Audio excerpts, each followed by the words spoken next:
The Pokemon anime just shocked everyone with insane reveals. From Dot vs Penny, Liko catching Charcadet, and Mega Dragonite, this arc is going full throttle. Here's what's happening in Pokemon Horizons Mega Voltage. Episode 102, The Night Encountered in the Ruins. It's finally time for the long-awaited battle between Dot and Penny, and given how similar these two characters are, expectations are high. The battle kicks off with a fun twist. Quaxwell struggles to fight due to Sylveon's cute charm ability, adding a creative obstacle for Dot to overcome. It's resolved a bit too quickly once Tinkaton lands a hit that snaps Quaxwell out of it. The real highlight is the terrestrialization sequence, especially on Penny's side. Her animation is top tier. Unfortunately, Dot ends up losing, and while I'm fine with that narratively, the battle itself feels a bit rushed, likely because it's not the main focus of this episode. Instead, the bulk of the episode follows the team's investigation of a new Laquium incident. Penny's lead brings the gang back to the ruins that they first explored during the Terrasal debut arc. A cool callback, even if it wasn't really meant to be set up before.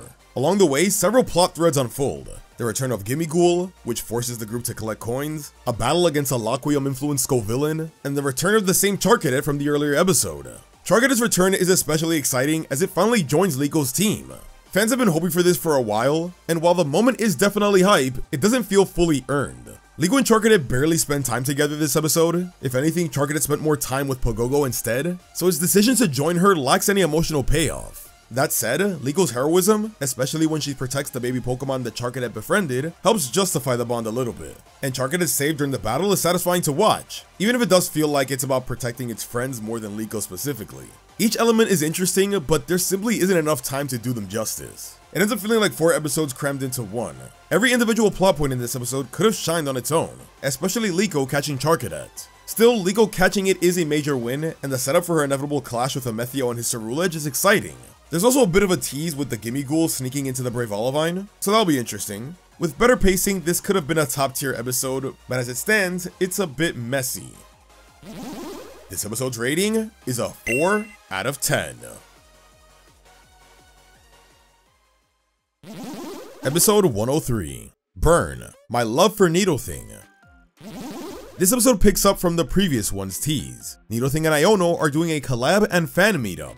Why now in the middle of the Laquium sign search? No idea, it's kinda random, especially since we were just in Levincia not too long ago. But hey, we're back. What I do like is that Dot's doing this collab to help the rising Volt tacklers financially. With Freed gone, they need funds to keep the ship afloat, and boosting Nidothing's views and subs is a smart business move. It's framed as a work trip, not just for fun, and I really appreciated that. Liko and Roy are excited of course, but Uruto doesn't get the hype, which leads to a fun moment where Liko puts him in his place. Meanwhile, Zerg and Oni are still searching for Amethio with no leads. With some time to kill, Zerg decides to attend the Nidothing event, and this is where the episode shines. Zerg finally gets proper character development. We've seen glimpses of his Nidothing fandom before, but this setting lets his personality go wild in the best way. He's hilarious, awkward, and genuinely fun to watch. I also like that Grusha makes a surprise return, not to battle, just to vibe as an Iono fan, which is super funny. The episode becomes a wholesome team-up between the rising Volt tacklers and Zerg and Onia. They join forces to recover Zerg's lost ticket, and Dot even offers hers to him, which he humbly declines out of respect for other fans. He is such a goat. Liko steps in to help, and after some goofy antics, including a totally unrealistic underwater ticket retrieval, like seriously that thing should be cooked by now, they succeed after taking it back from a Wug trio. I love this episode lets the two groups just have fun together without fighting each other for once. There are also a few more fun touches, like Gimmighoul's back with his coin collecting antics, and Liko continues to fangirl over Nidothing despite literally being best friends with Dot. But the best moment, Zerg finally learning that Dot is Nidothing and still treating her like a totally different person. He even shows a bit of guilt, realizing he's been fighting his idol the whole time. It's a subtle yet impactful moment. And just when you think the episode's over, we get a huge twist. Zerg and Onia approach Liko, asking for help in finding Amethio. I didn't expect that. Things are now getting good. This episode's rating is a 7 out of 10. Big shout out to Fabletics for sponsoring this video. So this year, I've been taking my fitness seriously, hitting the gym more, lifting heavier, and actually staying consistent. But real talk, I realized I needed gym wear that actually fit me right and made me feel confident. Fabletics was perfect. The gear's lightweight, breathable, moves with me, and best of all, it actually makes me feel good at the gym. That's huge. Zip pockets, anti-slip waistband, sweat-wicking fabric, everything just works. And it's not just for the gym, they have some awesome casual wear too. From joggers to tees, I can now rock Fabletics outside the gym way more than I expected. And here's the best part, when you sign up as a Fabletics VIP, you get 80% off your first order. That's right, 80%. You can skip any month, cancel anytime, and you keep your perks, easy. So if you're ready to level up your gym fits or your everyday wear, hit the link in my description and check out Fabletics for yourself. Episode 104, Charcadet's Wish. The episode kicks off with a rough-looking Amethio on a deserted island. But hey, at least he's alive. Meanwhile, Zerk and Onya take Liko to Amethio's home, hoping for a lead.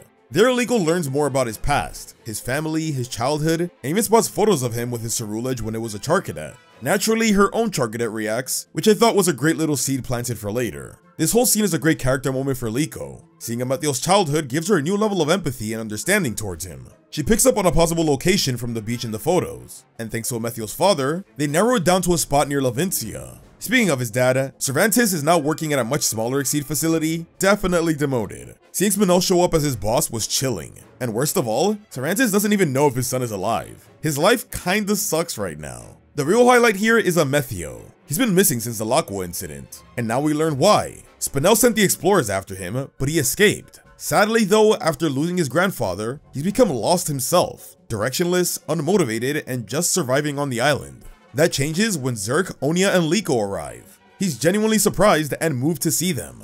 Even after learning how far Spinel's gone, he still doesn't think that he has the strength to do anything about it. That's when Liko hits him with his own words, the same encouragement he gave her back at Glaciado Mountain.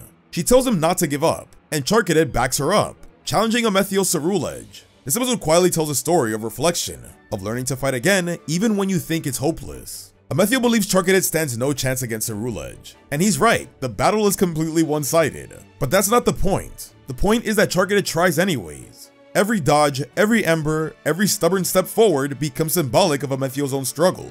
Charcadet's will is enough to light something in Cerulege, and in Amethio too. This is my favorite part of the episode. Charcadet loses, but Liko promises they'll grow stronger. This helps Amethio finally find a new resolve, deciding to forge his own path and stop Spinel. He sends Zerk and Onya back to the explorers, while he begins gathering the Zygarde cells his grandfather left behind. I really love this episode. It was a huge turning point for Amethio and gave us a beautiful blend of battle, emotion, and setup for what's next. This episode's rating is an 8 out of 10. Episode 105, Surfing Gholdengo After the Storm.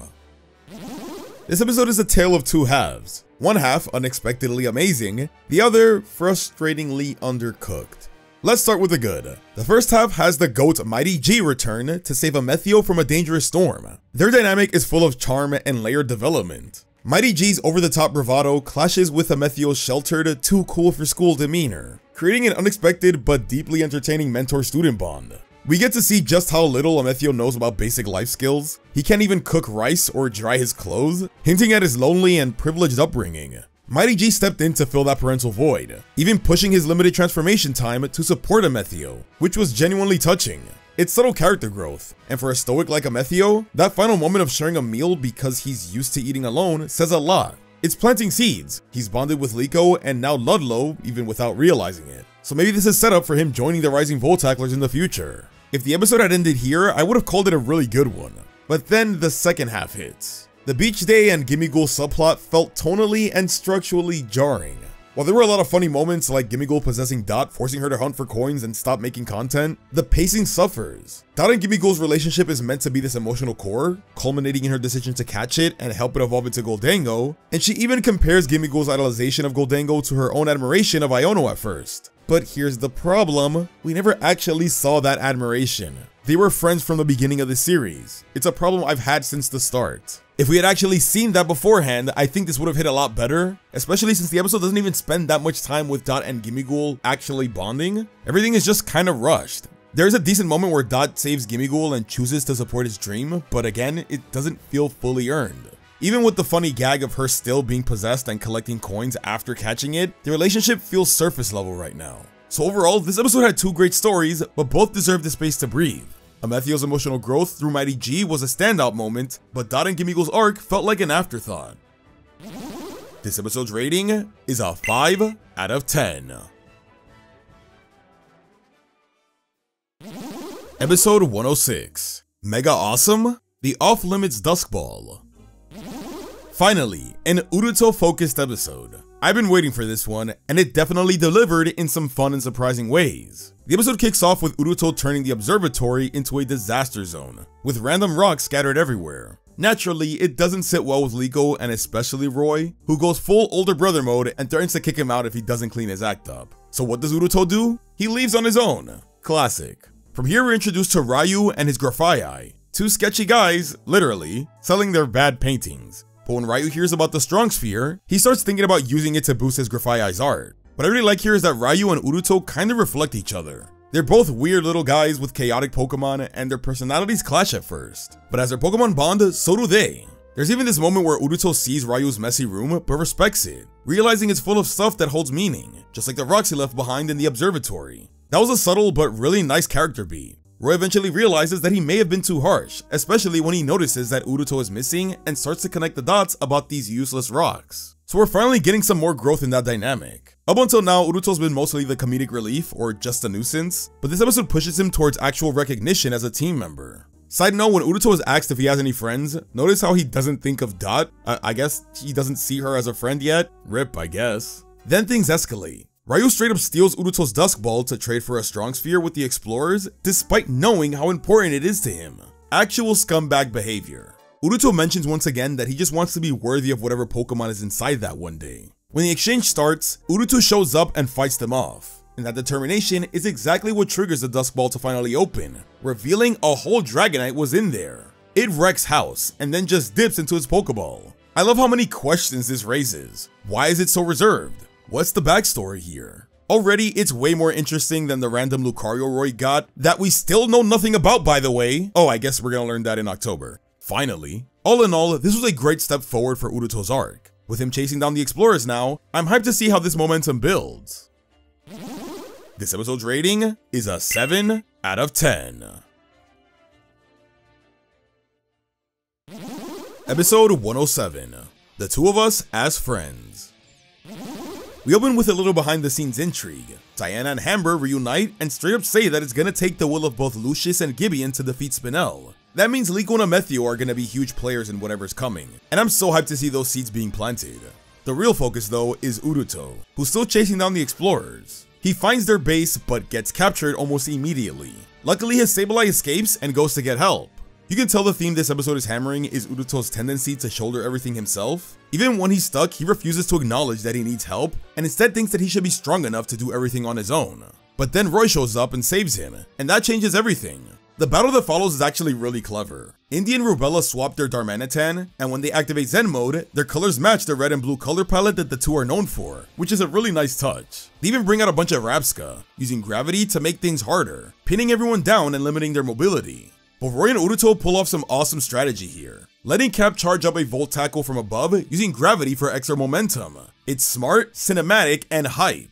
Then Rapska uses Revival Blessing to bring Darmanitan back. That was so unfair, but it just raises the stakes even more. When things get desperate, we get a flashback of Uruto as a kid, and it's heavily implied that he knew Dragonite's original trainer. That moment finally lets Uruto drop his I gotta do everything alone act and asks for Dragonite's help. That's when he shows up, connects with his emotions, and chooses to Mega Evolve. This was extremely hype. It was stunning, graceful, powerful, and timed perfectly with Roy's Mega Lucario for a double beatdown on the explorers. Absolute chills, dude. What really hits though is the ending. Uruto still doesn't feel fully worthy of Dragonite, but now he has a new purpose. He wants to be the strongest to protect the people he cares about, including Roy. It's so genuine. Roy even apologizes earlier in the episode, and they finally feel like true partners. The episode ends with Uruto returning to the Brave Olivine, and for the first time, it really feels like he belongs. This episode's rating is an 8 out of 10.